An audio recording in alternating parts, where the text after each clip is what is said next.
It's time now for weather with Nebraska Extension Ag Climatologist and Market Journal Chief Meteorologist Al Dutcher. Al, I mentioned it at the top of the show. Some of us saw some pretty heavy snow amounts this past week. What's ahead for us as we move through this last full week of March? Well, Troy, we not only had the heavy snow, but we also had excessive rainfall across a good portion of central and eastern Nebraska. Widespread 2+ inch totals in liquid equivalency of this precipitation event through the Panhandle all the way through eastern Nebraska, with a centric core of 4 to 6 inches reported portions of south central, central, and east central Nebraska. The highest precipitated totals for this storm that we could find so far was reported at around 6.9 inches just to the east of Hastings, and also around the Benedict area we're about 6.78 inches. At least 8 stations reported storm totals in excess of 6 inches. So this is a very big precipitation event, pretty much eliminated any deficits that we've seen across the broad section from central through eastern Nebraska in terms of our soil moisture recharge period. That's October to present. We actually got some surpluses now. And as we go to the 9 and 12 month periods, really the northeast, the southwest, and the Panhandle have the biggest deficits, and it'll take a couple more events before we start to see some recovery in that hydrological portion of the equation. But for the agricultural port, which is basically looking at the surface moisture, we're in pretty good shape, and we have additional precipitation opportunities over this next week, so I would look for some further improvements in some areas of the state. As we go to the upper air model, once again, another trough beginning to enter the western United States, and that's going to be our weather maker early next week as it begins to shift toward the east. Some energy rotating around that trough will start to bring and start to energize the slow pressure at the surface over the southern Rockies, and this will eventually start to merge out into the plains as we get into the early part of the next week.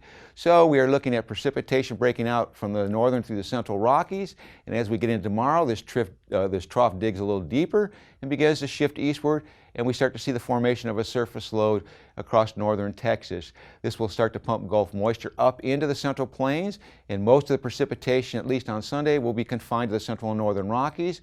By the time we get into Monday morning, we start to see this low ejecting out toward Kansas City, and this wraparound moisture will start to generate a widespread precipitation event across the eastern half of the state with the potential for some strong thunderstorm activity. By the time we get into Tuesday, that upper air low is shifted basically up into the northern plains region.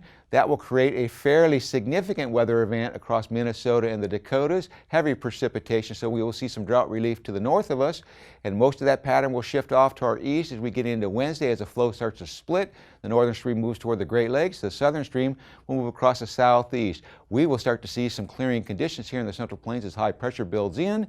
Most of the snowfall will remain basically up into the northern plains and heavy rainfall to the east. Then we get some ridging taking place during the Wednesday-Thursday period in our region, bringing some warmer conditions, but yet another trough starts to make its way into the western United States with surface lows developing over the central and southern Rockies. We see widespread snowfall starting to develop in the northern Rockies, heavy precipitation in the eastern Great Lakes.